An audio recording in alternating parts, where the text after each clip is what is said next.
G'day, Tragic here, and I'm going to do a short review about Wiz-War. Now, we have just had a big game day. We've been playing all day, started really early, it's now very late. Had a few drinks, had a good laugh, and we finished up with this game, Wiz-War, which I've played many times, but it was new to a lot of the people at the table. So, while it's all fresh in my mind, this experience, I thought I'd do a little review for this game. Added to the fact that I just haven't done a lot of stuff on my channel recently, except card games. But yeah, so let's have a quick discussion about what this game is. This game came out in 1985. It's nearly 30 years old, right? And it has hardly changed. This is the 8th edition. Now, there was a really large chunk of time that it wasn't in print. It was bought by Chessex. Chessex make dice mainly.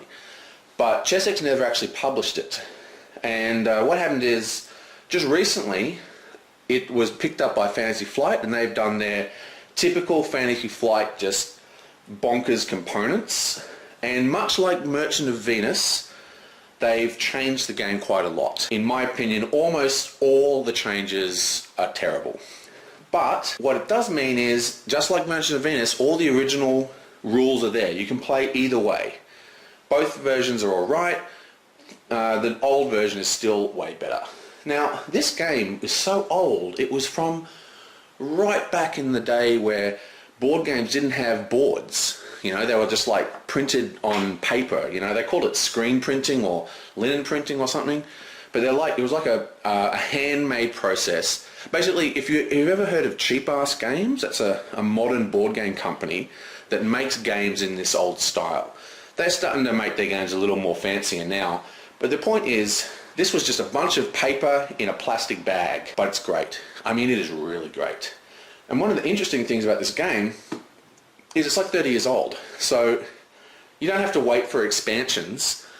Just look on the internet. You'll find literally thousands of custom-made cards, new rules, new board designs. You no need to wait for expansions. You buy this, you have so much gameplay, assuming you like the game. So let's just take a look at the game itself. Now again, this is the Fantasy Flight version, but I'm going to be talking just about the original version of the rules because, well, they're better, aren't they? In my opinion. So let's have a look here. Okay, so let's have a look at this game, shall we? Just get it all set up here. Settle in shot.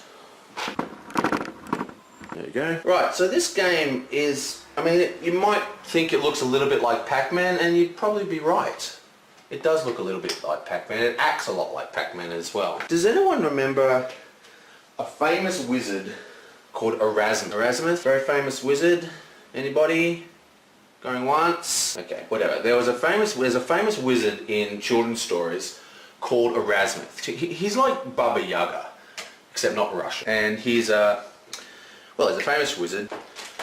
And in the story, I don't know whether it's based on this, but in the story, he had the wizard maze. Okay, some people might know him. Erasmus was also, he had a guest appearance in Hero's Quest, or Quest for Glory 1, which is an old adventure game by Sierra. Anyway, the story of Erasmus tells of a young wizard who gets lost inside a maze, and inside the maze he's put to all these tests, and those tests, you know, by solving the maze and surviving the tests, he then becomes a full-fledged wizard, right? Very, very common idea that now is sort of, you see it a lot in fantasy fiction. And as far as I know, Erasmus was the first version of that. And this is basically Erasmus's trial, the game, okay? So let's have a look at what we got here. It's all set up now. Now, this is a Fantasy Flight game, so the pieces are obviously, let me just turn this over. I can now see the screen. The pieces are extremely good quality. I haven't got around to painting these yet, but I will, okay? So this is one of the wizards, little meditation, and you'll note that they can pop off the stand, which is pretty cool. And that's because they can be transformed. Like you might cast a spell that turns you into a werewolf, and you just pop the werewolf on the stand like that, and you're now a werewolf, and it's got different powers and attacks and stuff. Or you could transform into the big man and do all sorts of stuff. Very nice figures, very, very cool, and they're on my never-ending to paint list. Okay, so what are we looking at? Okay, first things first, we'll just have a quick look at the board. The board is double-sided with a slightly different pattern on each side. Now, there's no real difference. This pattern here is the original pattern from the 1985 game, and this is a pattern that Fantasy Flight have done. Now, they're almost the same. There's not a huge amount of difference, and to be honest, having the set patterns is fine, but there's a variant of this game which is really cool, where every single block is like, it's like a Tetris game, and you build the board by taking in turns to place things. There's rules on how you're supposed to place them, and then you build the board dynamically.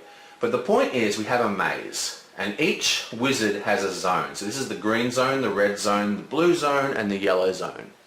Now, in each zone are two sets of treasures. There's a green treasure here, and a green treasure here. Now, the game is exceedingly simple. I mean, this was touted as a beer and pretzel game, in inverted commas. And what that means is, it's kind of like a party game. As in, it's very, very simple, and but unlike party games, it's still a proper game, right? It's not just about being crazy and laughing a lot. There's a game here, and it can actually get quite cool, but it's supposed to be amusing, it's supposed to be carefree and very simple. And because of that, it is very simple. You've basically you can move 3 spaces, 1, 2, 3, right? And there's ways you can adjust how many you can move. And the idea is to get someone else's treasure, and when you get the treasure, you stick it in the little back here. This is typical Fantasy Flight, being awesome, right? And you end your turn every time you pick up treasure, and then you've got to get all the way back, and you drop it on your home base, and that is 1 point, right? And it's the first person to get to 2 points. And of course, if you want longer games, you have more points. Now, what's interesting is that this treasure, so I'm off getting my next treasure. I'm heading for this treasure here, right? This wizard might decide to pick up, or actually even the red wizard. The red wizard, you don't get points for putting your own treasure here, okay? It's only other people's treasure. But he can pick up this treasure from my base and move off with it, and then that point is taken away from me. So there's a lot of swaying back and forth, and it's really about capturing these treasures and putting them on your home base. Now, a lot of people think the game is more focused on attacking each other, but it's really the treasures that are the whole point. Now, the game is a bit like Pac-Man, as in if I walk off the bottom, I come out the top, and if I walk into this portal, I come out at this portal, right? Now, the movement is 3 spaces maximum. I mean, there's some change. Like if you're in a wolf form, you get 4 movement, and if you're the slime monster, I think this is the slime monster here. Like he's like a slime form. He can actually squeeze under doors and stuff. Like the game is incredibly thematic, right? If you use your imagination while you're playing the cards, this feels like a battle of wizards, doing all sorts of crazy stuff, turning yourself into monsters, knocking down walls, firing spells all over the place. It's actually a really fantastic game. Now, there's one more thing to note on the board. See this little yellow mark here? And there's a green one here. There's a red one here and a blue one here. These are doors, and only the wizard of the correct colour can go through those doors.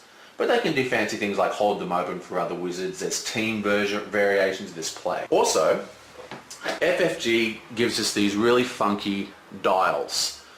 Again, FFG don't skimp on parts. So this is a dial, rotates around, and it's got your health from 15, which is the default, all the way up to 20, which is, because you've got spells that can gain life, and when you get to 0, you're dead. Now, this is an old game, like it's 30 years old, so it's got elimination in it. Now, elimination has really gone out of style in board games, for understandable reasons. No one wants to play a game and get killed, and then have to wait another 20 minutes for everyone else to finish, or in long games it can be hours. But this is an old game, so it does have elimination. If a guy is killed, they're gone, right? But of course, it's a very light game, so it's very easy to just say you respawn. And the person gets the point. But the point is, when you kill a wizard, if you're the last wizard alive, you win the game automatically in the default rules. And when you kill a wizard, you get a victory point as well. But unlike placing the treasure on your home base, it's permanent. So that's pretty much the crux of the goals and how to play this game. You just move around, pick up treasures, and drop it on your home base. Okay, kind of like a capture the flag. Very, very simple. But the crux of the game, the beauty of this game, is in the spell cards. Fantastic spells. I mean, they are just so thematic. So many different things you can do. There's all these different schools of magic, and there's a number of different types of spells. So let's have a look at these spells. Okay, so let's have a look at these spells. So get them all in shot, shall we? Okay, so we have a number of spells here, and they all do different things. But there's basically, these are all in different schools too. So this is called Cantrip, that's so everyone gets spells. And this is added by Fantasy Flight. See, Fantasy Flight grouped all the spells, I mean they were always grouped just for theme, but they actually grouped all the spells into different decks. And they put drafting mechanics in, and various ways, but the real way to play is just to shuffle every single spell into a big massive deck, just like the original game. But what we really want to look at here are these symbols in the top corner, okay? Now, we have a little magic pot, and these are items. Then we have a red, that means attack, and then we have this sort of green, which is a neutral spell, and then we have this sort of purple color, which is a instant, I guess you'd call it. Now the way it works is, if I was going to cast an attack spell, and there's no cost for cards, you just play them, okay? So if I cast an attack spell, say burn, I could use shield to cancel. And these purple ones are the only ones you can cast in other people's turns. And there's all sorts of cards that you can use. Like for example, this one here is called Invisible, okay? And it has a purple and it's got a neutral, which means you can cast it person's turn, and it allows you to evade attacks, it allows you to slide past people. Very, very cool card. But what we also need to look at is these symbols here. See, most of these ones that I drew out have little lightning bolts. So lightning bolt, lightning bolt, lightning bolt, and that means that they're instant. That means that they just are played, they resolve, and then are discarded. Then there's the one with the little infinity symbol, and that means that they last forever. And remember, this is an item, so that's what items are. They last forever, they sit in your hand. Now, this item here, for example, I can hold that in my hand for as long as I want, and it's called the Universal Solvent. And then I could throw it at a wall, or if someone's conjured a great big cinder block to block one of the zones, they put a big block here. So say someone conjured the block, we'd put the block here. This is a good place to block it, because this door blocks them coming in this way. They can't use this teleport to get to the top of the board, so all these spaces here, which you can't see because it's out of shot, but all those other spaces become useless. Anyway, the point is that this is blocking all. But if they cast the Universal Solvent, which was this card here, they could dissolve this block and go through. And that's really how the game works. It's all about casting these crazy spells and counter them. So it's sort of like it's a bit like Counterplay, if you guys have played Counterplay. Counterplay is a card game where every single action you can do can be countered by another action.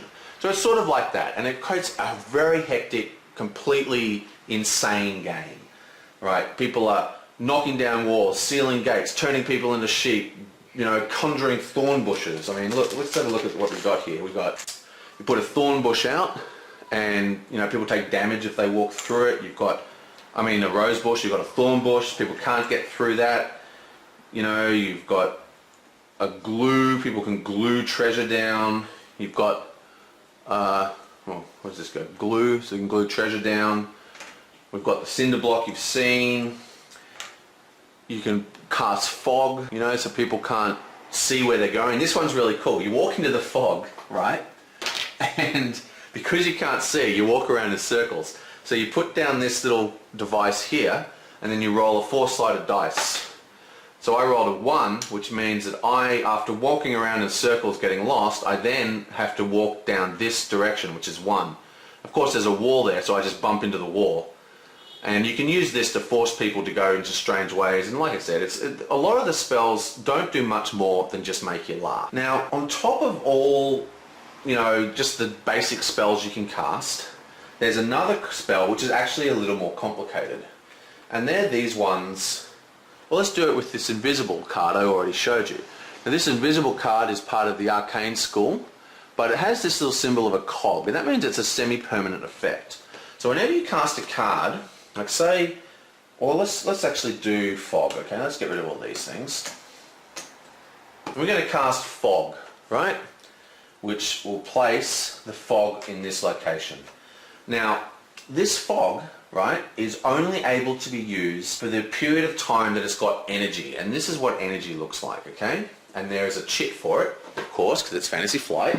So if I cast this, it comes in with 1 energy, which means it's going to be there for 1 turn. But I can pump it up with this card and make it 4 turns, in which case it would get 4 energy like this, and then each turn in my upkeep, which is the first stage of a person's turn, they would remove one of these, and when it's out of power, the card would be discarded, and so the fog would dissipate, because that's the end of the spell, okay? Now, you don't just use energy cards like this. You might have noticed that this card has an energy value of 2. So there's many things you can do that. One, you can use it to power spells like fog or firebolt or whatever, or you can discard it to add that number to your movement. So remember, you can only move 3 spaces, right? So, is that all in the shot? Yeah, so it's 1, 2, 3.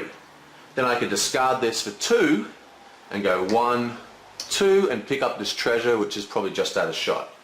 So by discarding that, you can add it to your movement. And that's pretty much the entire crux of the game. The only other thing you need to remember is that card count is 7, right? So when you're playing, you can only hold 7 cards at a time. Okay, so it's 1, 2, 3, 4, 5, 6, 7. And that's my maximum hand. Anytime I draw 1 more card, I have to immediately discard to 7. But the interesting thing is, cards like, say, Universal Solvent, which is an item, and they go into your play area, or even Fog. Where was Fog? If I put Fog, and I've got 3 things, even though these cards have been played, they actually count to my hand limit. So I'm still holding 7 cards here, right? Even though I've played 2. So, you know, I've got 5 here, and I've got 2 cards played, but it's still 7, so I can't draw any cards.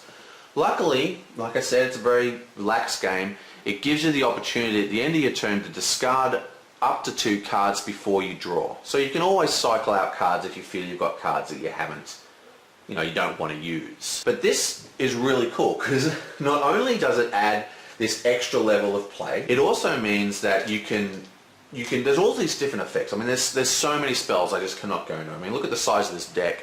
And this deck, oh wait, there's more cards. Look at the size of this deck. Every one of these spells, and they're all awesome, and they're 30 years of play testing in these decks, and they've sort of been cherry-picked from the expansions, and I think there's even some custom things that have been put in here.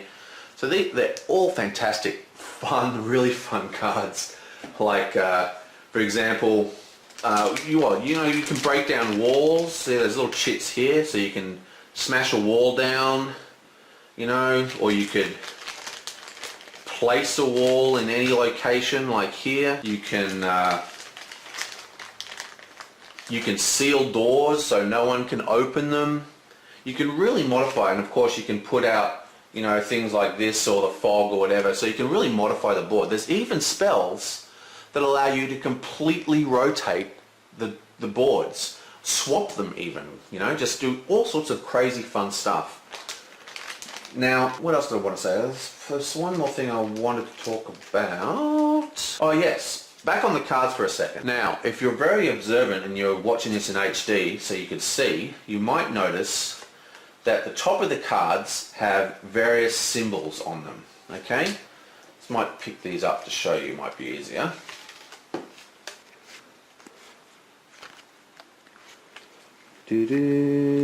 Somewhere in here, there, no.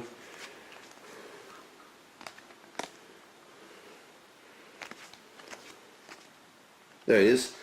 This one is, you have to be adjacent, that sign means adjacent. So this one allows you to go straight through a wall. So I could play a card and I could go through here. And I mean, the list of things is just so huge. Like for example, the slimes, they can go under doors, even sealed doors, but they, by squeezing underneath the door jamb, that's what the idea is. But because of that, you've got to drop all your items. That includes these things. And of course, you have all the items have their own little things, okay? So say I drop the universal solvent, and there's the universal solvent icon. And this would just go on the board somewhere, and someone else could come and pick that up if they wanted to. And that's why you can manage your hand. Hand management's quite important. Now don't get me wrong, the game is very simple, very fun, but it actually gets so chaotic. I mean, by the time you're finished, when there's 4 people, everything's just going on at once. Half the spells you cast get cancelled, and it can be kind of frustrating for some people, because some people, you know, they're, oh, I'm a strategy gamer, I'm going to be really hardcore game player, but this is just literally mindless fun. And it is fun. Fantastic game. One of my favourite wind down after a long game of playing day. You know, like you play all day, you pull this out, have a few beers at the end of the day, because we don't usually drink during our actual proper games, and just have a good laugh, you know. And really, this is one of those games that has stories come out of it. You go, oh, I remember that time, you know, I knocked down the wall, I came through, I drenched you in acid, then I stuck you in place, went back here and put the wall back up. You know, just awesome little things like that can happen all the time. And it's a really, really great game. It's great production value because of FFG, but it is incredibly random. Just remember that. And remember that people, a lot of new players especially, try and focus on killing the other mage, where it's really all about the treasures. And it's not so much about your treasure, it's about, you know, like for example, I might have the red treasure, right? And I'm running to score. Well, I think I've already said this, but yeah, sometimes it's an opportunity to drop your treasure and just run and get someone else's treasure to stop them getting a second point. Remember, 2 points and it's over. So that's Whiz War in a nutshell, and my opinions of it is pretty high. Now again, the FFG rules I'm not a big fan of. I don't really play them at all.